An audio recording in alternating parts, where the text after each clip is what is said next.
तो hi friends, आज देखने वाले हैं हम लोग सन स्ट्रोक को। देखिए सन स्ट्रोक क्या होता है, जिसे हम लोग हीट स्ट्रोक कहते हैं या फिर आम भाषा में लू लगना बोलते हैं, ठीक है ना। ये क्या कंडीशन है या फिर कौन ऐसी स्थिति है जहाँ जिस स्थिति में ऐसा होता है कि लू लग जाता है, या फिर लू लगना किसे कहते हैं, वो सारा चीज़ डिटेल में बात करने वाले हैं हम लोग कि किसे कहते हैं सन स्ट्रोक। तो एक्चुअल में समझते हैं हम लोग कि सन स्ट्रोक होता क्या चीज़ है, व्हाट इज़ सन स्ट्रोक, या फिर लू लगना क्या चीज़ है।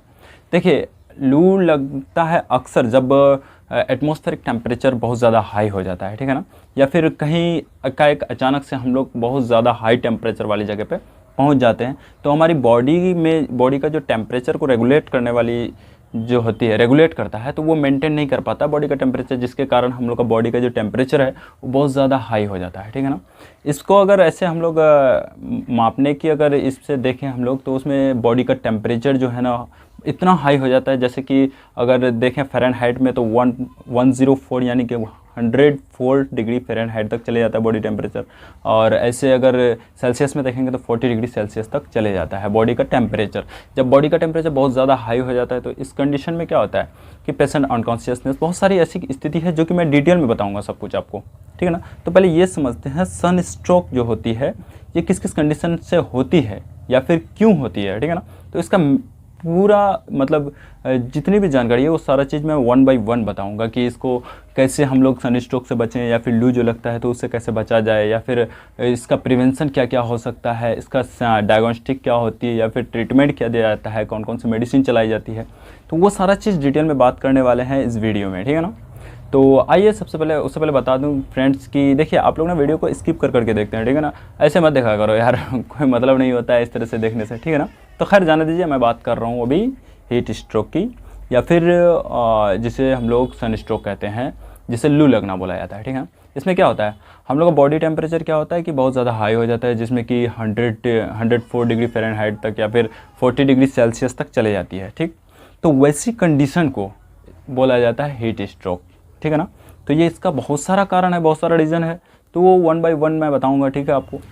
देखिए इसमें क्या होता है कि बॉडी का जो टेम्परेचर है ना बहुत ज़्यादा ओवर हो जाता है, बहुत ज़्यादा हाई हो जाता है, ठीक है ना। बॉडी रेगुलेट नहीं कर पाती है उस टेम्परेचर को, जिसके कारण ओवर हीटिंग हो जाती है, और ओवर हीटिंग हो जाती है जिसके कारण लू लग जाता है, ठीक है ना।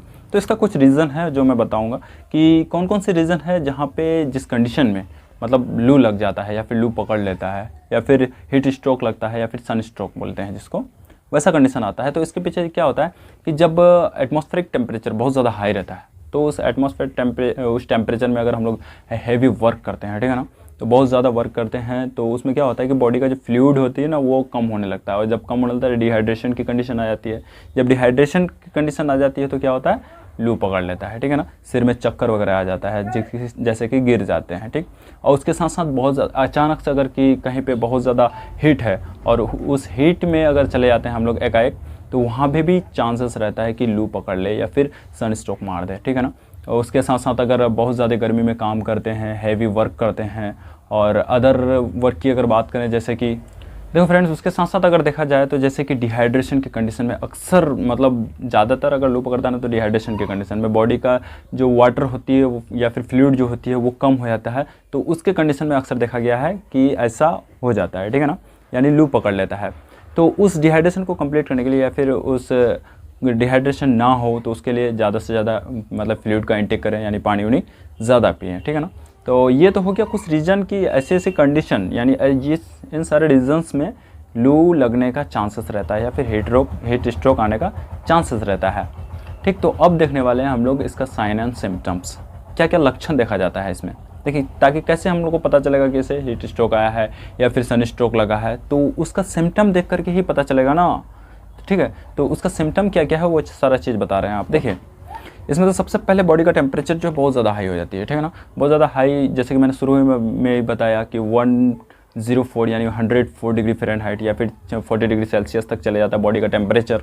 तो ये देखिए बॉडी का टेम्परेचर जो हाई होता है ना, तो ये वो कंडीशन नहीं है कि किसी इन्फेक्शन के कारण बॉडी में टेम्परेचर बढ़ा है, वो अलग चीज़ है। यहाँ पे ओवर हीटिंग के कारण मतलब बॉडी का टेम्परेचर बढ़ा है, तो इस कंडीशन में मेडिसिन का यूज़ नहीं करना है। सबसे पहले जैसे क्या होता है कि अक्सर देखेंगे ना तो पैरासीटामोल यूज़ करा देता है, ठीक है ना, तो वैसा नहीं करना है क्योंकि यहाँ पे हीटिंग ओवर हो गया है, ठीक। तो वैसी कंडीशन में कूल करने की ज़रूरत होती है, बॉडी का पेशेंट को जो है, या फिर पेशेंट का बॉडी टेम्परेचर डाउन नेचुरली किया जाता है, ठीक। तो जो कि बाद में बताऊंगा मैं क्या क्या करना पड़ता है, ठीक। तो ये तो हो गया आपको कि बॉडी टेम्परेचर हाई हो जाता है, सबसे पहला सिम्टम्स। और दूसरी नोजिया वोमिटिंग आती है, यानी सिर चकराने लगता है, कहीं भी गिर जाते हैं, ठीक है ना, या फिर चल नहीं पाते हैं, सिर चक्कर इतना मारता है, या फिर वोमिटिंग जैसी फीलिंग आती है, ठीक, ये कंडीशन है। उसके साथ साथ क्या होता है, कन्फ्यूजन जैसी कंडीशन आ जाती है। कन्फ्यूजन जैसे कि मेंटलिटी डिस्टर्ब हो जाता है कुछ देर के लिए, ठीक है ना। पेशेंट को ऐसा लगता है कि मतलब क्या हो रहा है मेरे साथ, कुछ नहीं, वो मतलब उसको फील ही नहीं कर पा रहा है कि एक्चुअल में हो क्या रहा है, ठीक है ना। तो कन्फ्यूजन जैसी कंडीशन आ जाती है। एक्सेसिव थर्स्ट हो जाते हैं, यानी कि बहुत ज़्यादा प्यास लगने लग जाती है। जब ऑब्वियसली अगर बॉडी का टेम्परेचर बहुत ज़्यादा हाई रहेगा तो वाटर का इंटेक मतलब वाटर जो है, फ्लूइड जो है बॉडी का कम हो गया होगा, ठीक है ना। और बॉडी का जब फ्लूइड कम हो गया तो जाहिर सी बात है कि उसको वाटर लेने का यानी कि फ्लूइड लेने का मन करेगा, या फिर बहुत ज़्यादा मतलब एक्सेसिव थ्रस्ट होने लगेगा, ठीक है ना। उसके साथ साथ कन्फ्यूजन जैसी कंडीशन आ जाएगी। तो ये सारी सिम्टम्स है, ठीक। और कभी कभी ऐसा देखा गया है कि मतलब लॉस ऑफ कॉन्शियसनेस, यानी कि होश को खो देना, यानी बेहोशी की कंडीशन में आ जाता है। तो ऐसा अगर कंडीशन आता है तो इसके लिए जो ट्रीटमेंट दिया जाता है, तो वो सारा चीज़ मैं बात कर रहा हूँ अभी आगे। देखिए इसका ट्रीटमेंट अगर देखें, या फिर फर्स्ट एड जिसको बोला जाता है, उसमें क्या किया जाता है। सबसे पहले तो पेशेंट को है ना कोई ठंडी जगह पे ले आना है, जैसे कि ऐसा रूम में जहाँ का टेम्परेचर बहुत ज़्यादा नॉर्मल हो, और जहाँ पे एसी, कूलर या फिर कम से कम फ़ैन का मैनेजमेंट हो, ताकि उसको चला करके उसका जो टेम्परेचर है उसको रेगुलेट किया जाए, ठीक। तो ये हो गया आपका कि उसको रूम पे ले जाना है, ठीक है ना। या फिर जहाँ ओवर हीटिंग हुई है, या फिर जहाँ पे हीट बहुत ज़्यादा है, उस जगह से दूर कूल प्लेस यानी कोल्ड, जहाँ ठंडी जगह है वहाँ पे पेशेंट को ले आना है। उसके बाद उसको सुपाइन पोजीशन में लेटा देना है। सुपाइन पोजीशन जैसे कि आप लोग फिगर में देख सकते हैं, यहाँ पे इस तरह से मतलब इस पोजीशन में पेशेंट को लेटा देना है। और उसके बाद की अगर बात करें तो क्या करना है, अगर पेशेंट क्या होता है कि पेशेंट बहुत ज़्यादा कपड़ा पहने हुए हैं या फिर मोटा कपड़ा पहना हुआ है, तो उस कपड़े को रिमूव करना है। जैसे कि टाइट कपड़ा अगर पहना हुआ है तो उसको लूज़ करना है, जैसे गले के साइड में, चेस्ट के साइड में या फिर कमर के साइड में। ऐसा अगर कोई टाइट कपड़ा पहना हुआ है तो उसको लूज़ करना है, ताकि मतलब प्रॉपर उसका जो ब्रीथिंग वगैरह में है उसमें कोई प्रॉब्लम ना हो और उसे मतलब फील बढ़िया हो, ठीक है ना। और उसके साथ साथ अगर देखें हम लोग तो उसमें और क्या करना चाहिए, पेशेंट को ना देखिए इसके साथ साथ पेशेंट को रिहाइड्रेट करने का कोशिश करना है। देखिए रिहाइड्रेट कैसे, जैसे कि कोई फ्लूइड दें आप उनको या फिर वाटर दें, ताकि उसका जो रिहाइड्रेशन फिर से मेंटेन हो। यानी कि जो डिहाइड्रेशन हो गई है तो उसको मेंटेन करने के लिए थोड़ा फ्लूइड दे करके उसको रिहाइड्रेट किया जाए, ठीक है ना। उसको फ्लूइड देना है तो इसमें मतलब फ्लूइड को ऐसे कि नहीं कि सुपाइन पोजीशन में ही उसको मतलब फ्लूइड देना स्टार्ट करते हैं, वैसा नहीं करना। उसको बैठा करके और उसको हल्का हल्का मतलब स्विप मतलब थोड़ा थोड़ा पानी दे करके उसको मतलब मेंटेन किया जाए, या फिर उसको रिहाइड्रेट करने का कोशिश करेंगे। उस पे अप्लाई करना है, जैसे पेशेंट पे अप्लाई करना है कोल्ड कंप्रेशन। कोल्ड कंप्रेशन में क्या होता है, जैसे कि मतलब ठंडे वाटर का जो बैग होती है ना, कोल्ड वाटर बैग जो होती है, उससे कंप्रेस करना है, ताकि उसका जो बॉडी का टेम्परेचर है वो धीरे धीरे कम हो सके। जैसे कि यहाँ पे आप फिगर में देख सकते हैं, इस पोजीशन में यानी सुपाइन पोजीशन में लेटा करके ये सारी जो पोजीशन बताया गया है उस पोजीशन में कंप्रेस करना है, ताकि यहाँ से जो बॉडी का टेम्परेचर है वो जल्द से जल्द मतलब डाउन हो सके। ये सारी कंडीशन करनी है, और ये सारी मतलब फर्स्ट एड में जो ट्रीटमेंट होती है वो दिया जाता है, ठीक है। और उसके साथ साथ नेक्स्ट अगर देखें हम लोग, पेशेंट का ना वाइटल साइन जो होती है, जैसे पेशेंट का वाइटल साइन में अगर देखें हम लोग उसका टेम्परेचर रेगुलेट करते रहना है, उसका हार्ट रेट देखना है कि हार्ट रेट किस स्थिति में चल रहा है, बहुत ज़्यादा हाई है या फिर लो है। उसके साथ साथ पल्स रेट मतलब उसका देखना है कि पल्स रेट क्या है। और उसके बाद अगर देखें तो उसका ब्लड प्रेशर जो है वो रेगुलेट करते रहना बार बार कि मतलब वो कहीं हाई या फिर बहुत ज़्यादा डाउन तो नहीं हो रहा है, ठीक है ना। तो वो सारी चीज़ को रेगुलेट करते जाना। अगर पेशेंट बार बार अनकॉन्शियस कंडीशन में आ रहा है, ठीक है ना, तो उस कंडीशन में फिर पेशेंट को जल्द से जल्द हॉस्पिटलाइज करने की ज़रूरत पड़ती है, ताकि वहाँ पे जो प्रॉपर डॉक्टर है ना, तो उसका जो ट्रीटमेंट होती है उसे ट्रीटमेंट दिया जाए, या फिर आईवी फ्लूइड लगाने की ज़रूरत पड़े तो उसे आईवी फ्लूइड लगाया जाता है। देखिए इसका ट्रीटमेंट में जो फ्लूइड लगाई जाती है ना, तो उसमें आपको डी 25% या फिर डी मतलब कि डेक्सट्रोज 25% या फिर डेक्सट्रोज 50% का यूज़ करा जाता है। उसके साथ साथ RL का भी यूज़ करा जाता है, NS का यूज़ करा जाता है। ये आईवी फ्लूइड है, ठीक है ना, जिसको डॉक्टर मतलब प्रॉपर अपने निगरानी के अंदर मतलब इसका यूज़ करते हैं, ठीक है ना।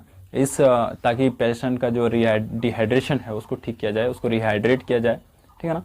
तो ये सारी ट्रीटमेंट दी जाती है और उसके साथ साथ मल्टीविटामिन वगैरह यूज़ किया जाता है। वो डॉक्टर अपने पेशेंट का जो है वाइटल साइन रेगुलेट करने के लिए या फिर उसका पेशेंट का जो वाइटल साइन है उसके अकॉर्डिंग जो मेडिसिन यूज़ होता है उसको यूज़ कराया जाता है। तो ये थी ट्रीटमेंट इसका। देखिए फ्रेंड्स, ट्रीटमेंट से ज़्यादा बेटर ना हमको जहाँ तक समझ में आता है कि इसका प्रिवेंशन होनी चाहिए, ठीक है ना। देखिए कोई भी डिजीज़ है या फिर कोई भी सिम्टम्स ऐसी आती है तो उस सिम्टम्स को आने से पहले उसको रोकना ये बहुत ज़्यादा ज़रूरी होता है। अगर उसे ही रोक दें तो फिर कोई डिजीज आएगी ही नहीं, ठीक है ना। तो इसका प्रिवेंशन जो है ये बहुत इंपॉर्टेंट है। इसको जानना बहुत ज़रूरी है कि क्या ऐसा कंडीशन है या फिर किस स्थिति में इसको रोक सकते हैं या फिर हमें लू ना लगे या फिर हमारी जो बॉडी टेम्परेचर बहुत ज़्यादा हाई ना हो, हीट स्ट्रोक की कंडीशन ना आए या फिर सन स्ट्रोक ना लगे। तो उसके लिए क्या क्या प्रिवेंशन किया जाता है वो सारा चीज़ बात करने वाले हैं। देखिए उसका बचाव के लिए सबसे पहले हमें तो बॉडी को हमेशा फ्लूइड देते रहना है, यानी कि डिहाइड्रेशन होने ही नहीं देना है। मोर इनटेक वाटर यानी कि फ्लूइड को ज़्यादा से ज़्यादा फ्लूइड लें, ठीक है ना।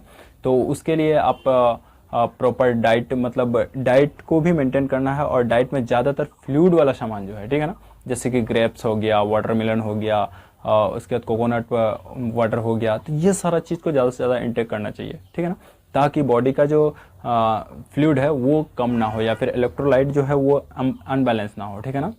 तो उसको मेंटेन में रखना है, ठीक। और उसके साथ साथ दूसरा अगर देखें, जैसे कि अल्कोहल अगर बहुत ज़्यादा लेते हैं तो उसको रोक देना है। देखिए समर सीजन में अल्कोहल जब बॉडी में जाती है ना तो उसमें हीट स्ट्रोक का ज़्यादा चांसेस रहता है, ठीक है ना। या फिर समर सीजन की जगह अगर कोई भी गर्म वाली जगह पे अगर काम करते हैं आप, तो वहाँ पे भी अगर जाने से अगर अल्कोहल लेते हैं तो वहाँ पे चांसेस ज़्यादा रहता है कि हीट स्ट्रोक लग जाए यानी लू लग जाए, ठीक है ना। तो अल्कोहल को अवॉइड करनी है। उसके साथ साथ मोर फ्लूइड इंटेक करना है। उसके बाद अगर बात करें हम लोग तो प्रॉपर डाइट लेनी चाहिए, मेंटेनेंस डाइट, बहुत ज़्यादा खाना नहीं खा लेना है, ठीक है ना। क्योंकि देखिए बहुत ज़्यादा खाना खा लेने से फिर वोमिटिंग वैसी कंडीशन आ जाती है। तो इसीलिए डाइट में एकदम बिल्कुल नॉर्मल डाइट लेनी चाहिए और नॉर्मल डाइट में ज़्यादा कोशिश करें कि फ्लूइड वाला सामान ज़्यादा हो, ठीक है ना। मैं बार बार बोल रहा हूँ, देखिए हीट स्ट्रोक या फिर सन स्ट्रोक का जो मेन रीज़न होता है ना, एटमॉस्फेरिक टेम्परेचर बहुत ज़्यादा हाई होना। जब एटमॉस्फेरिक टेम्परेचर हाई होगा तो बॉडी का जो है टेम्परेचर को रेगुलेट नहीं कर पाता है। जब रेगुलेट नहीं कर पाता तो ये कब नहीं कर पाता, जब हम लोग वाटर या फिर फ्लूइड हमारी बॉडी में कम हो जाती है, ठीक है ना। तो जैसे फ्लूइड कम हो जाती है तो फिर हीट स्ट्रोक ऑब्वियसली लग जाता है। तो उसके लिए हम लोग को उसका बचाव के लिए ज़्यादा से ज़्यादा रिहाइड्रेशन है, ठीक है ना। तो ये सारी चीज़ है प्रिवेंशन। तो इस चीज़ का बहुत ज़्यादा इंपॉर्टेंट यानी बहुत ज़्यादा ध्यान रखना ज़रूरी है फ्रेंड्स। अगर ऐसा करते हैं, प्रॉपर डाइट लेते हैं, मोर फ्लूइड इंटेक करते हैं तो ज़्यादातर चांसेस है कि हीट स्ट्रोक नहीं आएगा, ठीक है ना। तो कोशिश करना है ज़्यादा से ज़्यादा, अभी क्योंकि बहुत ज़्यादा गर्मी का मौसम है तो कोशिश करें ज़्यादा से ज़्यादा फ्लूइड वगैरह लें। तो आई थिंक ये सब कुछ इस वीडियो में बता दिया मैंने कि सन स्ट्रोक क्या होती है, हीट स्ट्रोक क्या होता है या फिर लू लगना क्या होता है। वो सारा चीज़ का मैंने प्रिवेंशन बता दिया, ट्रीटमेंट बता दिया और उसका डायग्नोज, उसका किस तरह से उसका सिम्टम्स क्या होता है और क्या क्या फर्स्ट एड में दिया जाता है, वो सारा चीज़ मैंने बता दिया, ठीक है फ्रेंड्स। तो आई होप कि वीडियो अच्छा लगा होगा आपको। अगर फ्रेंड्स अच्छा लगा है तो वीडियो शेयर कीजिए अपने फ्रेंड्स एंड रिलेटिव में, ताकि उन्हें भी इस चीज़ का नॉलेज मिल जाए, ठीक है फ्रेंड्स। तो मिलते हैं फिर नेक्स्ट वीडियो में, तब तक के लिए यहीं तक आज का वीडियो समाप्त करते हैं।